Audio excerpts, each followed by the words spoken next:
जी राजीव जी, घटनाएं तो देखिए बहुत हैं, इवेंट जिसकी बात आप कर रहे हैं, लेकिन मुख्य तौर पर दो तीन इवेंट बहुत इम्पोर्टेंट हो रहे हैं।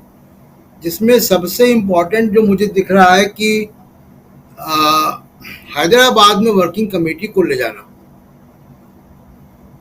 और ये बड़ा कम होता है। वर्किंग कमेटी आमतौर पर दिल्ली में होती है, तो वर्किंग कमेटी को हैदराबाद में ले जाना, जहाँ चुनाव है, तेलंगाना की राजधानी में ले जाना, ये एक बड़ा पॉलिटिकली सिग्निफिकेंट है। ये उतना ही पॉलिटिकली सिग्निफिकेंट है जितना मुंबई में इंडिया गठबंधन की बैठक करना।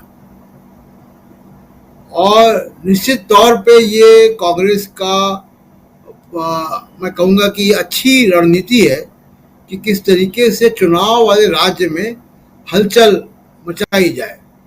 भगदड़ में जो भगदड़ मची हुई है मध्य प्रदेश में, उसकी चर्चा तो प्रकाश जी करेंगे। प्रकाश हिंदुस्तानी वो मध्य प्रदेश को देख रहे हैं करीब से, लेकिन वहाँ भगदड़ काफ़ी मची हुई है। देखिए, बीजेपी क्या करती है कि बहुत जल्दी कूद जाती है किसी डिबेट में, और उस डिबेट में कूद कर कुल मिला के नुकसान होके वो निकल रही है। कुछ एक वक्त होता है कि जब आप कुछ भी करते हैं आपको फायदा होता है, अब आप जो भी कर रहे हैं उसका नुकसान हो रहा है। अब इन्होंने देखिए पिछले 2-3 दिन में क्या किया कि एम.के. स्टालिन के बेटे उदयनिधि स्टालिन को राष्ट्रीय नेता बना दिया, और उस डिबेट में ये कूद गए। और उस डिबेट में धीमे धीमे क्या हो रहा है, जो कि 1-2 दिन में एकदम पुख्ता हो जाएगा,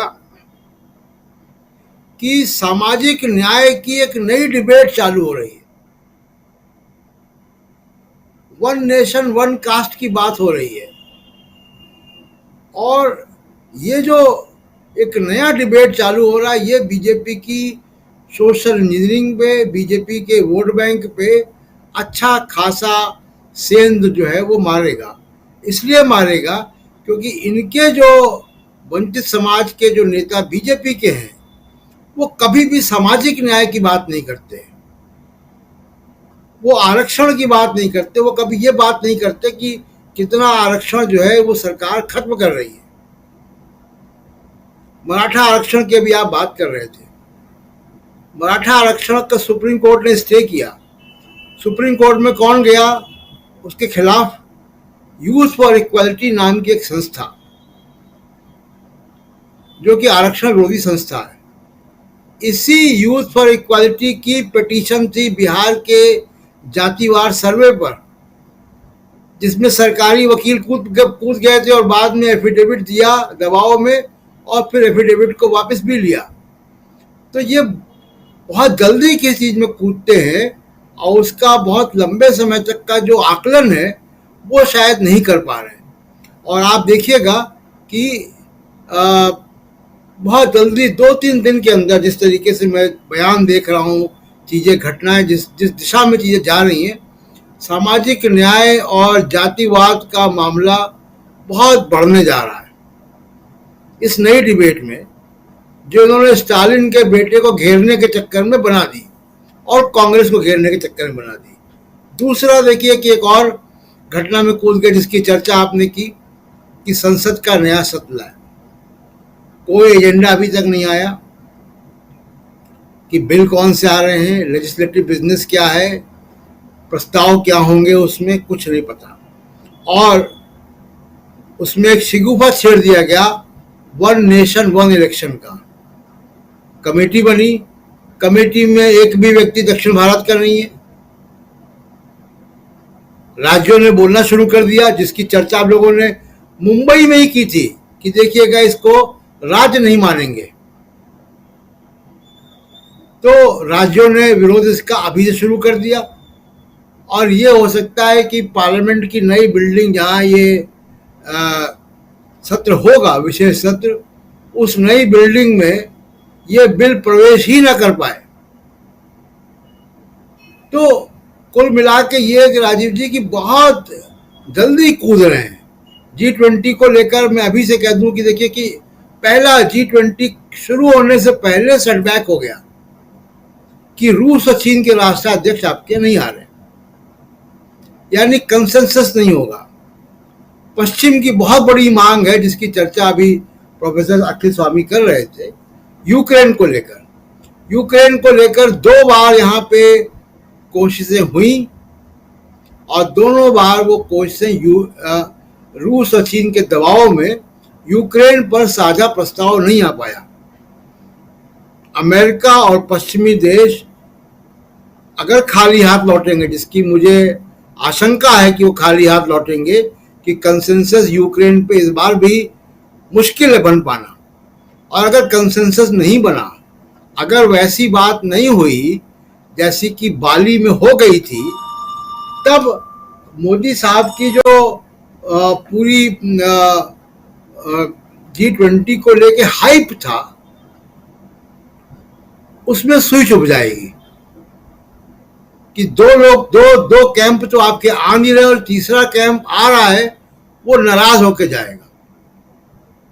तो ये कुल मिला के ये कि जो मैनेजमेंट है उसमें कहीं बहुत बड़ी खामी है, और वो खामी का एक रीज़न जो मैं बार बार चर्चा करता हूँ वो यही है कि मोदी साहब का जो सलाहकारों का मंडल है वो बहुत श्रिंक हो गया है, बहुत संकुचित हो गया है। वो ना रिटायर होने वाले ब्यूरोक्रेट्स हैं, वो उन्हीं के इर्द गिर्द वो सब चीज़ें घूम रही हैं।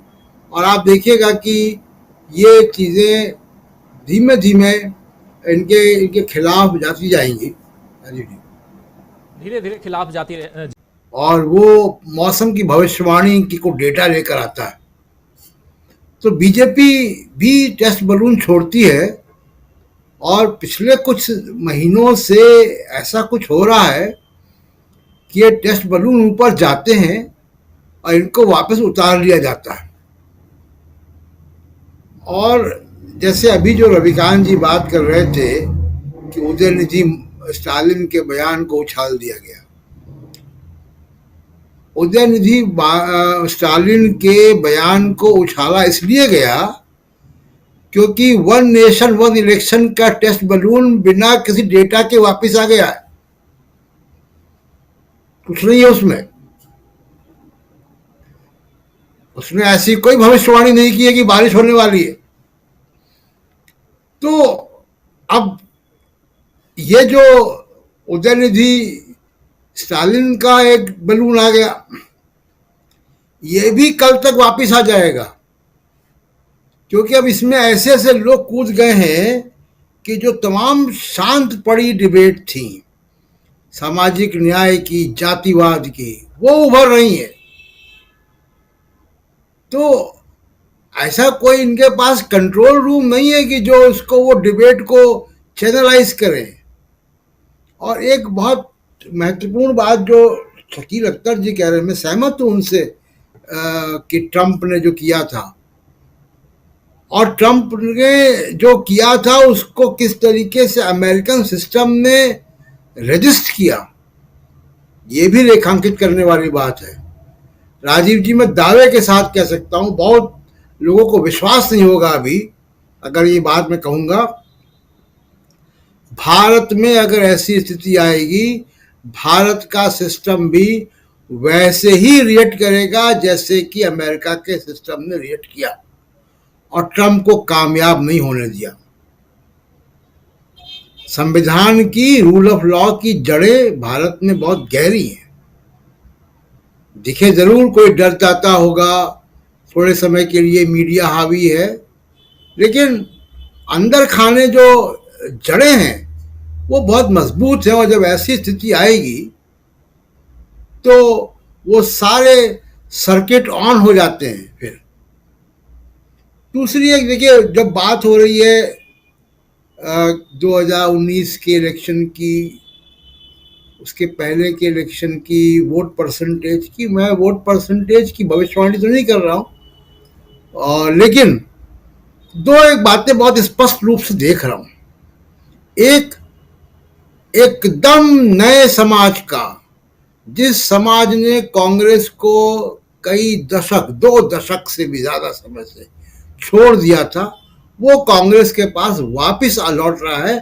इसके बहुत सारे इंडिकेशन मुझको मिलते हैं जब मैं दिल्ली के बाहर जाता हूं, और ये बड़े पैमाने पर हो रहा है। इसलिए इंडिया गठबंधन इतना आसानी से बन गया राजीव जी। ये क्षेत्रीय दलों को मालूम है। दूसरी एक बात, जो परिवर्तन 2019 और 2023-24 में जो परिवर्तन है वो ये है कि देखिए, टेस्ट बलून छोड़े गए थे 2019 में भी। कोई एक, जिसको आप कह रहे हैं कि सस्टेनेबल मुद्दा नहीं, कोई लंबे समय तक मुद्दा नहीं था, वो मुद्दा 2019 में भी नहीं था।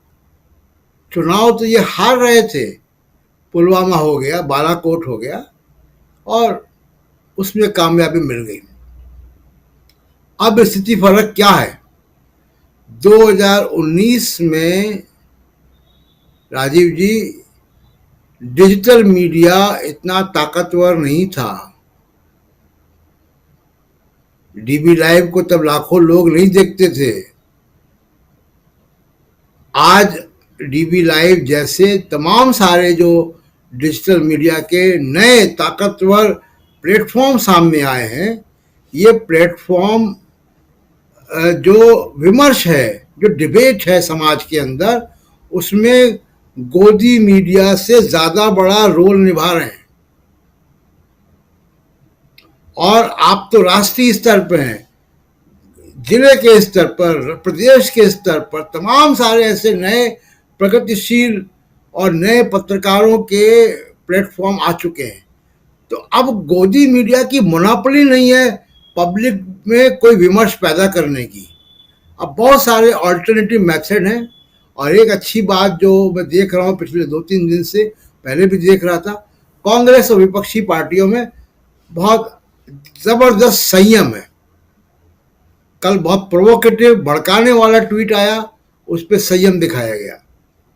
कुछ दो एक बातें जो चल रही हैं, जिसको कि पोलराइज, वही टेस्ट बलून जिसकी चर्चा आप कर रहे हैं, वो टेस्ट बलून को अगर वापस खींचना पड़ रहा है, उसकी एक बड़ी वजह यही है कि अपोजिशन रिएक्ट ही नहीं कर रहा है एजेंडा वाली चीज़ों पर। तो ये सब चीज़ें शेप ले रही हैं धीमे धीमे। और इसमें होगा ये कि जो बीजेपी की क्राइसिस मैनेजमेंट की जो एबिलिटी, जिसकी बात चर्चा मैं करता हूँ बार बार, वो उसमें बड़ी कमजोरियां दिखाई दे रही, उसमें छेद दिखाई दे रहे हैं। और ये उनको महंगा पड़ेगा 2024 तक आते आते। 24 तक आते आते महंगा पड़ेगा। लेकिन इधर जो 5 राज्यों के चुनाव हैं, उन चुनावों से भी बहुत कुछ दिखाई देने वाला है क्या? आज खबर